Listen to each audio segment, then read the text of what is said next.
এখন দেখে মনে হইতেছে যে এই মোটরে তুমি কার্যকর ক্ষমতা পাচ্ছ 800 আর এখানে পাচ্ছ 1000, হয়তোবা এই মোটরটা ব্যবহার করা লাভজনক না।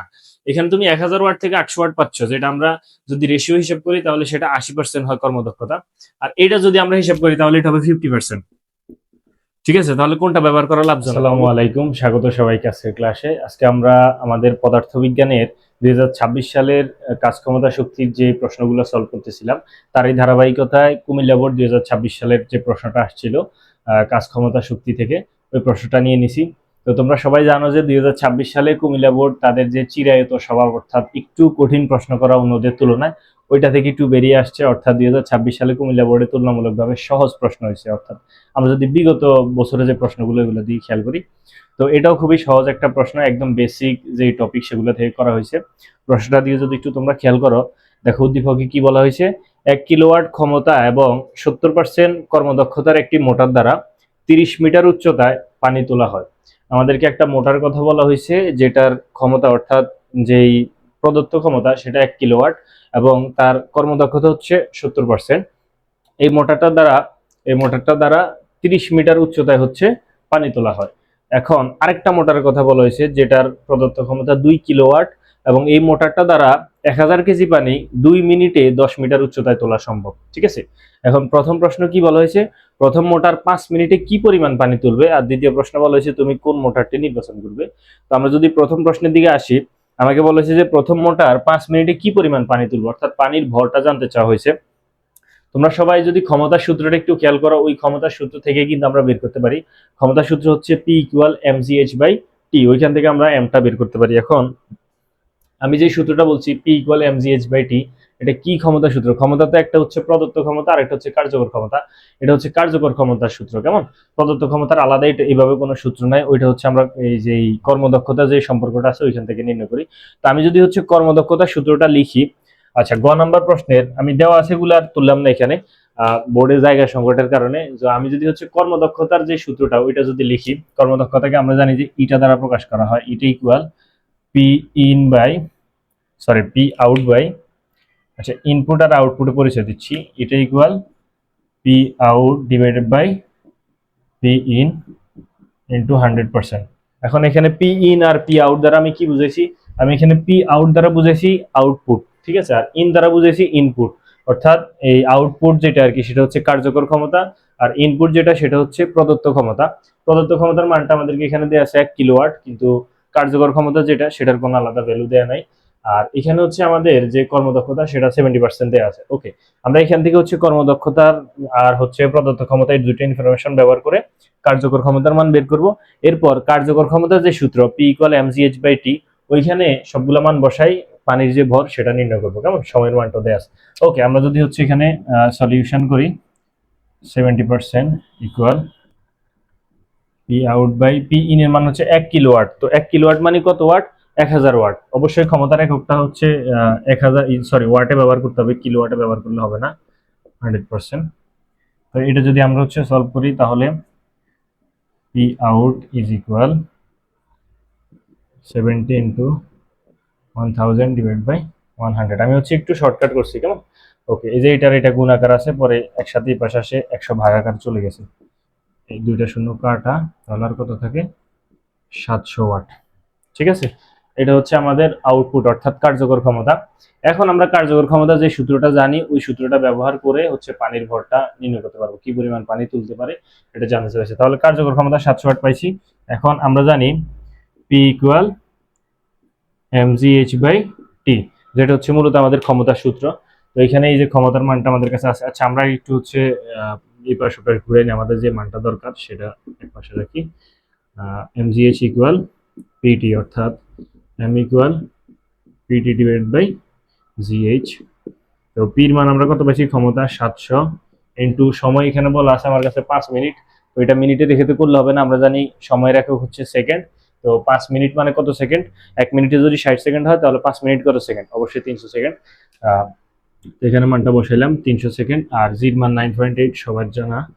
আর এইচ মানে হচ্ছে কতটুকু উচ্চতায় পানি তুলতেছে। দেখো এই মোটরটা দ্বারা, এই যে মোটর, প্রথম মোটর যে ইনফরমেশন দিচ্ছে 1 কিলোওয়াট ক্ষমতা সম্পন্ন মোটর, 70% কর্মদক্ষতা এবং 30 মিটার উচ্চতায় আমরা পানি তুলতে পারি। কেমন? এই যে 30 মিটার উচ্চতা হাইটটা দেওয়া আছে এখানে। তো আমাদের এখানে এইচ এর মানটা বসে কত? 30। আমরা যদি এখন এটা ক্যালকুলেটরে দিয়ে দেখি ভ্যালুটা কত আসে। 700 into 300 divided by 9.8 into 30, 714.28 KG. 714.28 KG. এই হচ্ছে আমাদের গ নাম্বারের অ্যান্সার। তো আমি আবার একটু রিপিট করতেছি। আমাদের কাছে বলা হয়েছে যে একটা মোটর আছে, যে মোটরের ক্ষমতা 1 কিলোওয়াট, অর্থাৎ এটা হচ্ছে প্রদত্ত ক্ষমতা। আর যে 70% কর্মদক্ষতা দেয়া আছে, এই মোটর দ্বারা 30 মিটার উচ্চতায় পানি তোলা হচ্ছে। এখন প্রশ্ন হচ্ছে যে 5 মিনিটে কতটুকু পানি তুলতে পারবো, অর্থাৎ পানির ভরটা জানতে চাওয়া হয়েছে। আমরা যে ক্ষমতার সূত্রটা জানি, এই যে ক্ষমতার যে সূত্রটা জানি, এটা দিয়ে মূলত আমরা হচ্ছে ভরটা নির্ণয় করব। তো এই যে ক্ষমতার যে সূত্রটা আমরা জানি, এই ক্ষমতাটা হচ্ছে মূলত কার্যকর ক্ষমতা। ঠিক আছে, যেরকম তোমরা বলের সূত্র জানো F = ma, এটা মূলত কার্যকর বলের সূত্র। কেমন? প্রযুক্ত বলের জন্য এরকম আলাদা কোনো সূত্র নাই, ওটা হচ্ছে আমরা ওই যে সম্পর্ক থেকে বের করে নিই। তো আমরা তাহলে আমাকে প্রথমে কার্যকর ক্ষমতা নির্ণয় করতে হবে, এরপর আমি কার্যকর ক্ষমতা যে সূত্র সেটা দিয়ে পানির ভর নির্ণয় করতে পারবো। এখানে আমার কাছে দেখা যাচ্ছে পানির ভর দিয়ে সময়ও জানতে হইতে পারে, অথবা আমার যে উচ্চতা সেটাও জানতে চাইতে পারে, অনেক কিছুই। তো আমি হচ্ছে প্রথমে কার্যকর ক্ষমতা বের করবো। সেটা কিভাবে? প্রদত্ত ক্ষমতা এবং কর্মদক্ষতা, এই দুইটা ইনফরমেশন দিয়ে আমি কার্যকর ক্ষমতা বের করছি। তারপর ওই কার্যকর ক্ষমতার তথ্যটা ব্যবহার করে আমি পানির ভরটা নির্ণয় করছি। আশা করি সবাই বুঝতে পারছো। এখন আমরা হচ্ছে যে পরবর্তী যে প্রবলেমটা আছে সেটা দিয়ে একটু খেয়াল করি। বলছে যে তুমি কোন মোটরটি নির্বাচন করবে। তো এই প্রশ্নটা এইভাবে আসতে পারে যে ব্যবহারের ক্ষেত্রে কোন মোটরটি ব্যবহার করা সুবিধাজনক, ঠিক আছে, বা লাভজনক। দেখো, যেই মোটরের কর্মদক্ষতা বেশি হবে ওই মোটরটা ব্যবহার করাই লাভজনক। এখন কর্মদক্ষতার বিষয়টা যদি আমি তোমাকে একটু বুঝাই বলি, ধরো তুমি বাজার থেকে একটা মোটর নিয়ে আসছো, যেটার প্রদত্ত ক্ষমতা বা কোম্পানি যে ক্ষমতা দিয়ে দিছে সেটা হচ্ছে 1000 ওয়াট। কেমন? 1000 ওয়াট। আর তুমি হচ্ছে কাজ করতে গেছিলা, কাজ করতে যাই কতটুকু পানি কত মিটার উচ্চতায় তুলতে কতক্ষণ সময় লাগছে সবকিছু ইনফরমেশন গ্যাদার করে তুমি দেখছো যে ওইটার যে কার্যকর ক্ষমতা সেটা পাইছো 800 ওয়াট। তার মানে এটা যে কর্মদক্ষতা সেটা কতটুকু? 80%। ঠিক আছে। এখন ঠিক একইভাবে তুমি যদি 2000 ওয়াটের একটা মোটর নিয়ে আসো, 2000 ওয়াট, ওই 2000 ওয়াটের একটা মোটর নিয়ে আসছো মনে করো বাজার থেকে, এবং এই মোটরটা তুমি ব্যবহার করে যে ক্ষমতা পাইছো সেটা পাইছো ধরো 1000 ওয়াট। এখন দেখে মনে হইতেছে যে এই মোটরে তুমি কার্যকর ক্ষমতা পাচ্ছ 800 আর এখানে পাচ্ছ 1000, হয়তোবা এই মোটরটা ব্যবহার করা লাভজনক না। এখানে তুমি 1000 ওয়াট থেকে 800 ওয়াট পাচ্ছ, যেটা আমরা যদি রেশিও হিসাব করি তাহলে সেটা 80% হয় কর্মদক্ষতা। আর এটা যদি আমরা হিসাব করি তাহলে এটা হবে 50%। ঠিক আছে, তাহলে কোনটা ব্যবহার করা লাভজনক? অবশ্যই এই মোটরটা ব্যবহার করা লাভজনক। ঠিক আছে, তাহলে আমরা এখন দুইটা মোটরের কর্মদক্ষতা নির্ণয় করব। যে মোটরের কর্মদক্ষতা বেশি হবে সেই মোটরটাই ব্যবহার করা লাভজনক, বা আমি সেই মোটরটাই নির্বাচন করবো। কেমন? প্রথম মোটরের কর্মদক্ষতা অলরেডি আমার কাছে দেওয়া আছে 70%। আর দ্বিতীয় মোটরের কর্মদক্ষতা আমাদের কাছে দেওয়া নাই, দ্বিতীয় মোটরের কর্মদক্ষতাটা বের করতে হবে। তো দ্বিতীয় মোটরে কি কি ইনফরমেশন দেওয়া আছে? এই যে এখানে 2 কিলোওয়াটের একটা মোটর আছে। তো 2 কিলোওয়াটের মোটর, এই কথাটার অর্থ হচ্ছে এটা হচ্ছে এটার প্রদত্ত ক্ষমতা, মোটরের দ্বিতীয় মোটরের প্রদত্ত ক্ষমতা দেওয়া আছে। আর কার্যকর ক্ষমতাটা নির্ণয় করতে হবে, তাহলে আমরা হচ্ছে কর্মদক্ষতার মানটা বের করতে পারবো। তো কার্যকর ক্ষমতা নির্ণয় করার জন্য এই যে ভর দেওয়া আছে এম এর মান, সময় দেওয়া আছে টির মান, আর হচ্ছে উচ্চতা এইচ এর মানও দেওয়া আছে, সবগুলো ভ্যালু দেওয়া আছে, জাস্ট আমরা সূত্র ব্যবহার করে ফেলবো। তো আমরা জানি কার্যকর ক্ষমতা পি সমান mgh/t। তো এম এর মান দেওয়া আছে আমার কাছে 1000 কেজি, ইন্টু জির মান আমরা সবাই জানি 9.8, আর এইচ এর মান দেওয়া আছে 10 মিটার উচ্চতা। আর সময়ের যে মানটা সেটা মিনিটে দেওয়া আছে, এটাকে সেকেন্ডে নিতে হবে কারণ আমরা জানি সময়ের একক সেকেন্ড। ওকে, তো 2 মিনিট মানে হচ্ছে 120 সেকেন্ড, এটা সবাই জানো। এখন এটা যদি আমি বের করি কতটুকু আসে মান, একেবারে সিম্পল বেসিক থেকে প্রশ্নটা করা হয়েছে, তেমন আহামরি কঠিন প্রশ্ন না।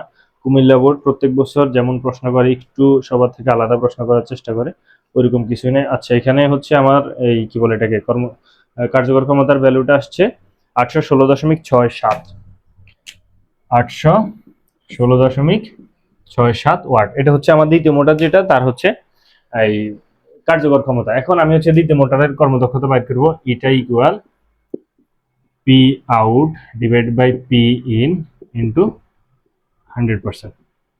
পি আউট কত পাইছি আমি? 816.67। আর পি ইন অর্থাৎ প্রদত্ত ক্ষমতা কতটুকু আছে আমার কাছে? 2 কিলোওয়াট, যেটাকে আমি যদি ওয়াটে নিই 1000 দ্বারা গুণ, অর্থাৎ 2 কিলোওয়াট মানে 2000 ওয়াট। আচ্ছা, ইন্টু 100%। এটা যদি সলভ করি কতটুকু আসে ভ্যালু? ইন্টু 100 ভাগ 2000, 40.83। 40.83%। দেখো, দ্বিতীয় মোটরের কর্মদক্ষতা হচ্ছে আমার 40.83%, আর প্রথম মোটরের কর্মদক্ষতা হচ্ছে 70%। যেহেতু প্রথম মোটরের কর্মদক্ষতা বেশি, তাই আমি ব্যবহারের জন্য প্রথম মোটরটি নির্বাচন করব। ঠিক আছে, তো এই নির্বাচন করার এই বিষয়টা প্রশ্নটা অন্যভাবে আসতে পারে যে কোন মোটরটি ব্যবহার করা লাভজনক। তো এই প্রশ্নগুলো ক্ষমতার টপিক থেকে খুবই কমন, যে দুইটা মোটরের ইনফরমেশন দিয়ে তোমার কাছে জানতে চাইবে যে কোন মোটরটি ব্যবহার করা লাভজনক। এটা খুবই অনেকবারই আসে। ঠিক আছে, তো এই প্রশ্নটা তোমরা খুব ভালোভাবে বুঝে নাও যে তোমরা হচ্ছে দুইটা মোটরেরই কর্মদক্ষতা বের করবা, যে মোটরের কর্মদক্ষতা বেশি ওইটা ব্যবহার করা লাভজনক। ঠিক আছে, আশা করি তোমরা সবাই বুঝতে পারছো। আর ধন্যবাদ সবাইকে ক্লাসটা করার জন্য।